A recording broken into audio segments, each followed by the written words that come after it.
All right, today we're going on a bit of a historical treasure hunt. We're looking for one single specific point in time, the very first moment in the human story that we can pin down to an exact date. Now, that might sound like a pretty simple trivia question, right? But believe me, finding the answer takes us on this incredible journey into how we actually know anything for sure about the ancient world. So let's just get right to it. What is it? What's the absolute earliest day, month, and year that we can confidently tie to a specific human event? Any ideas?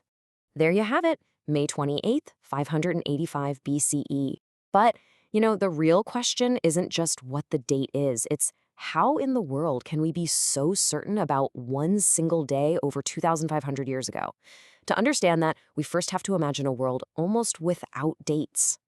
I mean, for nearly all of human existence, our whole idea of a date just wasn't a thing. Time wasn't some number you'd circle on a calendar, it was more like a flowing story. People would remember the past through things like family lines, or the rhythm of the seasons, planting time, harvest time. Or they'd mark it by huge events, like the year of the Great Flood or during the Long War. It was all about before this and after that, not specific calendar dates. And this is where we hit a really key idea for historians. There's what's called relative dating, which just tells you the order of things, right? This happened in the 5th year of King so-and-so's reign. But then there's absolute dating, and that's our goal today. That's when you can pin an event to a specific, provable moment in time. And while early writing was great for relative dating, getting an absolute date, whoa, that was way, way tougher. So as we start looking for this first rock-solid date, a few big contenders pop up. We're talking about these massive ancient civilizations that were, frankly, obsessed with keeping records and tracking time. You've got Egypt with their super long and detailed lists of kings. You've got China with its incredible dynastic histories. And then, of course, the Maya, who created one of the most mind-blowingly complex calendar systems ever. The catch, though, the problem with all of them is that trying to connect their earliest dates to our modern calendar with 100% certainty is really, really difficult. Take the Maya for a second. Their calendar was unbelievably precise. They could pinpoint dates all the way back to a day 1 in what we'd call 3114 BCE. But here's the thing. They weren't writing down what someone was doing for breakfast back then. They were operating in something we call mythic time. They were applying their super precise calendar to a symbolic, sacred, creation story kind of past.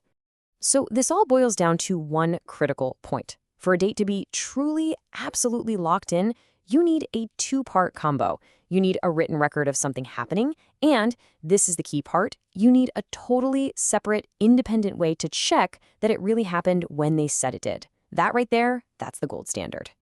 And that brings us right back to our magic date, May 28th, 585 BCE. Because this is the moment. This is the exact point where history happening down here on the ground lined up perfectly with something happening way up in the sky. See, the ultimate independent check, the most reliable clock you could ever ask for when you're looking deep into the past, is the sky itself. Astronomical events, especially eclipses, can be calculated backward in time with stunning precision. And wouldn't you know it, that's exactly what went down. The story comes to us from the Greek historian Herodotus. He writes about this really nasty long-running war between two ancient kingdoms, the Medes and the Lydians. And right in the middle of a huge battle, the sky just goes dark. Day literally turns into night. The soldiers on both sides were so freaked out by this omen that they just stopped fighting, right then and there, and made peace. And this is it. This is the perfect storm. You've got the written history from Herodotus, you've got the major human event, a battle stopping and a peace treaty being made, and you've got that ultimate external check, a total solar eclipse. And here's the kicker. Modern astronomers can calculate that, yep, a total solar eclipse passed directly over that battlefield on, you guessed it, May 28th, 585 BCE. Now, just a quick little side note here, Herodotus also wrote that a philosopher named Thales actually predicted this eclipse. Modern scholars are a little skeptical about that part. They think, he might have known an eclipse was possible that year, but there's no way he could have known the exact time and place. It's just a great little reminder that even with our best historical sources, you've always got to look at them with a critical eye. Okay, so why does this one day matter so much? Is it just a cool piece of trivia? No, its importance is actually way, way bigger than that. You have to understand, this is different from other ancient astronomical records we have. For instance, there's a Chinese text that mentions an eclipse way back in 775 BCE, but that's kind of just a note. It's isolated. What makes the 585 BCE date so incredibly powerful is that the eclipse didn't just happen in the background. It directly intervened and changed the course of human history. It literally stopped a war. It's this perfect link between the sky and what people were doing. There's a great line that just nails it. This is about the moment when science and history began to help each other reach into deep antiquity. It's not just a science fact, and it's not just a history fact. It's the moment the two came together to give us this incredible, solid foothold in the past. And really, that's the big takeaway here. May 28th, 585 BCE is more than a date. It's a turning point. It's one of the very first times we can point to and say, this is where humanity started to shift from just remembering the past and stories to actually being able to prove it with outside evidence. It really makes you wonder, doesn't it?